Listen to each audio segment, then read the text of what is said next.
விஜயோடைய வெற்றியோ தோல்வியோ அதை தாங்கிக்கிற அளவுக்கு அவங்க கிட்ட வந்து எமோஷனல் பேலன்ஸ் இல்லைன்றது தான் டீச்சர்ஸான நாங்கள் ஃபீல் பண்ணுறது. திரையில் தோன்றும் நாயகன் கடவுளும் அல்ல, திரையில் தோன்றும் பிம்பம் நம்மளுடைய வாழ்க்கையும் அல்ல. நாம் எல்லோரும் ஆழமாக புரிந்து கொள்ள வேண்டும். நாம் பேரன்போடு காதலிக்கும், நாம் நேசிக்கும் நம்முடைய தலைவருடைய வாழ்க்கை என்றும் நம்முடைய வாழ்க்கையாக மாறிவிடுவதும் இல்லை.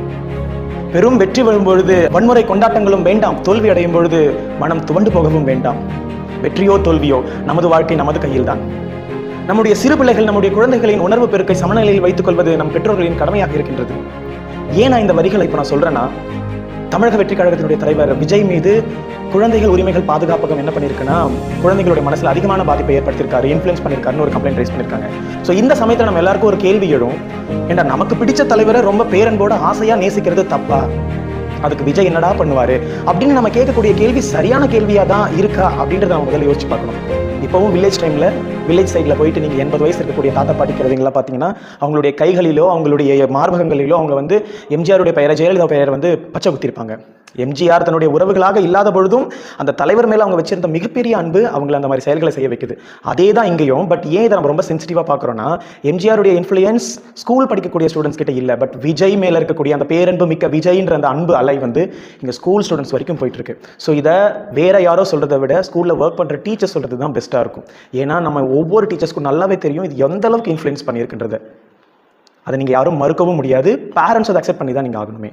நான் ஓட் போடுறதுக்கு முன்னாடி, எலெக்ஷனுக்கு முன்னாடி, சார் நீங்கள் யாருக்கு போட போறீங்கன்னு அவ்வளோ ஆர்வமாக கேட்குறான். ஓட் பண்ணிட்டு வந்ததுக்கு அப்புறமா, சார் நீங்கள் யாருக்கு சார் போட்டீங்க, ப்ளீஸ் சொல்லுங்க சார், டிவிக்கு தானே போட்டீங்கன்னு கேட்குறான்.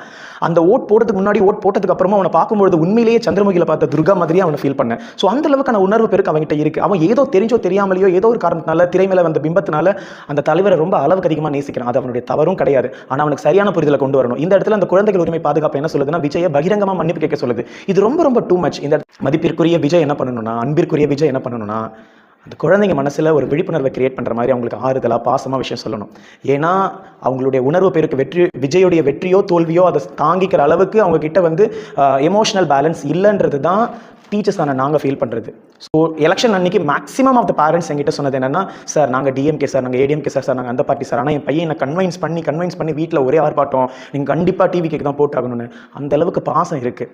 ஸோ இந்த இடத்துல ஒரே ஒரு சின்ன டிஃப்ரென்ஸ் தான். நம்ம நேசிக்கிற தலைவர் மேலே நம்ம எவ்வளோ அன்பு வேணாலும் வைக்கலாம், அது யாரும் கேள்வி கேட்க முடியாது, அது யார் மேலேயும் தப்பு கிடையாது. ஆனால் அது அனுபவம் இல்லாத, வயதில் குறைந்த மனப்பக்குவம் கொண்டிருக்கக்கூடிய இந்த குழந்தைங்க மனசில் அது கொஞ்சம் பேலன்ஸ்டாக எப்படி கண்ட்ரோல் பண்ணுறதுன்னு தெரியாமல், அதை எக்ஸ்பிரஸ் பண்ணுறதுன்னு தெரியாமல் இருக்கக்கூடிய அந்த குழந்தைங்க கிட்ட இந்த பேரலை வந்து கொஞ்சம் கண்ட்ரோல்டாக இருக்கணும்னா, கண்டிப்பாக அதே தலைவர் அந்த குழந்தைங்களுக்காக ஏதாச்சும் ஒன்று பேசணுன்றது தான் என்னுடைய வேண்டுதல்.